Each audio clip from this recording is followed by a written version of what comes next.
Hello one and all, I'd like to welcome you to this very short run through of a personal scene I'm just creating at the moment called Abandoned 80s Cinema, which is a bit of a working title at the moment, and which I'm creating in CryEngine 3 for the old portfolio. Now this scene really is, I would say, influenced from The Last of Us. I've been playing a lot of Last of Us lately, which a lot of artists have been playing, and it's kind of inspired me to do a bit of an abandoned scene. Now, this building here, it's going to be sort of like a cinema. It was just going to be this cinema building, but now I'm moving on a little bit more from just having the cinema building to having an old English pub here, a park area here, and then a viaduct, and then a massive alien, which is kind of smashing up the place to give it a bit more of a storyline to it, something to put onto the portfolio. I'm using CryEngine mainly over UDK or Unity because I like how you don't have to bake light maps, and what you see is what you get as soon as you put in the meshes and the textures and all these crazy effects such as this awesome rain, and yeah, and the time of day is just absolutely awesome for changing the mood of a scene very quickly. So this cinema here is based off an actual cinema in Sheffield, UK, which is also abandoned. There's some images on the CryDev thread regarding it. I'll put a link down below.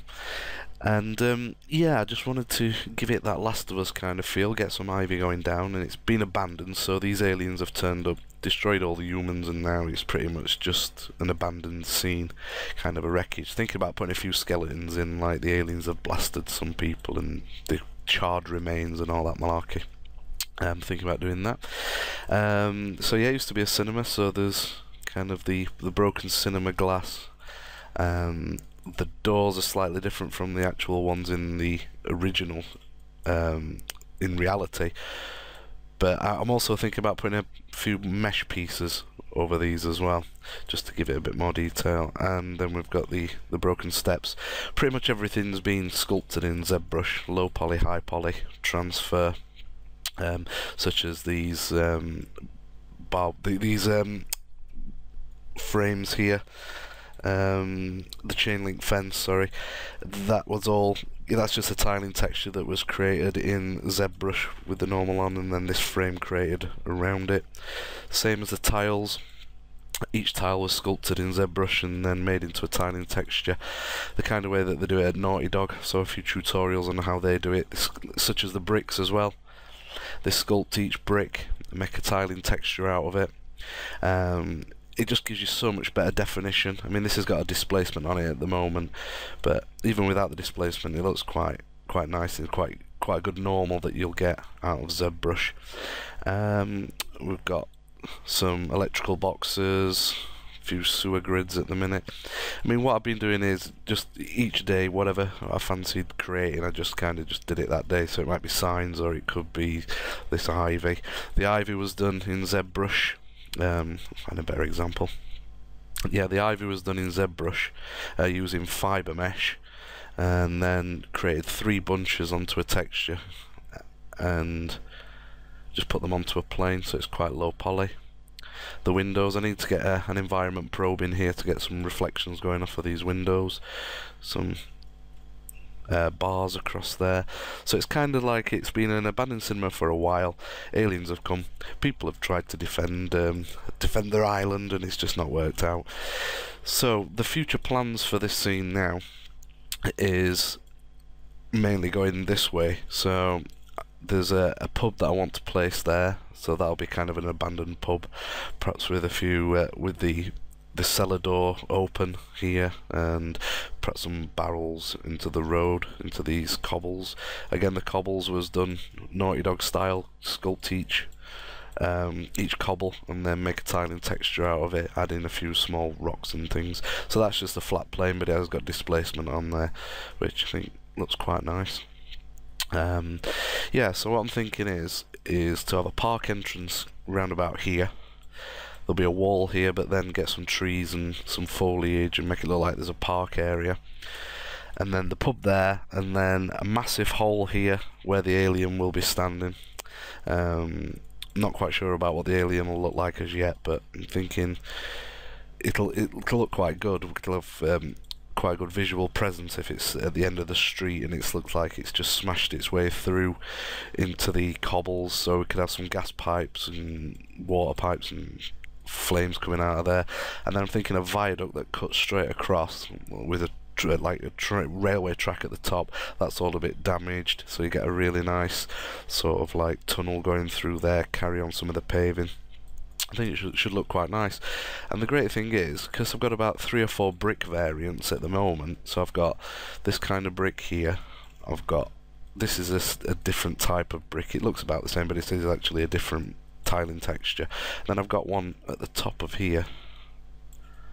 Now that's another one. I've got quite a few brick textures now, so mainly the workflow is get your bread and butter, get all your sort of like your brick textures. I've got some bitumen on there, some slates. Again, each slate was created in ZBrush, and then it's just a tiling. You can probably see the tiling a little bit there, and he's breaking up with some vertex blending. But I think once you've got your base textures, then you can just reuse these, change the colour. I was thinking about having a hole here where you can see into sort of like the attic space. It'd be good to do the inside of this building as well, but I don't know if I'll have time. That'll probably take quite a while. Could do it, but I'll see how the wind takes me. We've got the broken windows down here. Again, Last of Us started to add in a little depth into the window pane, like they do on The Last of Us. I spent so much time just looking at Last of Us textures and Killzone and all these different brand new games, and just trying to pick up as many techniques as I possibly can. So yeah, I mean, it's not too bad at the moment. It's definitely needs a lot of work. It needs a lot of this pavement breaking up. One of the greats there. Yeah, it just needs a lot of vertex blending, a lot of breaking up, a lot more blocking out to do. So I'll keep everyone informed if they're interested, and see what you think. And visit CryDev. That's where the thread will be. I'll put that in the description below. Oh, actually, just before I go, I'll just show you some of the textures in Photoshop. So that's one of the brick textures. So each one of these bricks was sculpted and then laid out in the 2.5D ZBrush document, and then offsetting these. There's tutorials on ZBrush on how to do bricks and things. There's even one on the Z Classroom, I think it is. One of the main guys from Naughty Dog, one of the gurus, he's done something on making tileable textures. And yeah, and then I've got a diffuse blend, so that's one of the blends over the top. In the adjustments, we've got the cavity and the convex for the highlights and the cavities. So yeah, you get a really good crisp texture if you sculpt each brick, and it's same as the normal, quite a really nice strong normal like that. Quite like that. And here's the roof slates. So again, tiling texture, each one of these just placed down in the 2.5D, added on a little bit of moss and a bit of foliage. It needs to be broken up using some vertex blending in the actual scene itself, but it's not a bad basis, and it's got quite a good normal map. I need to do a specularity map for it at the minute in gloss, but get quite a nice normal, as you can see there. And just other things such as the stickers. So these are some of the stickers that will be on the walls and whatnot. Kind of 80s there. New tan in town. So I can spray these up and just use them as I wish. I could use them as a decal, or I can use them just on a flat plane geometry. And signs, again, just one sheet of signs. Just cramming as much as I possibly can. That's the back of the sign there. But it's all about utilising the texture space as efficiently as possible, and just getting as much as you can in, but keeping texel density quite uniform. It's quite important. But yeah, what I will be doing this year as well is I'm going to start putting up some tutorial videos on my YouTube site, and I'll be posting them on my website, rpiper.co.uk. So if you'd like to visit there, that would be great. And if you've got any questions or queries, send me a message, and if not, I'll see you on the CryDev forums, and have fun. Yeah, just go for it, guys. CryEngine rocks. Thank you.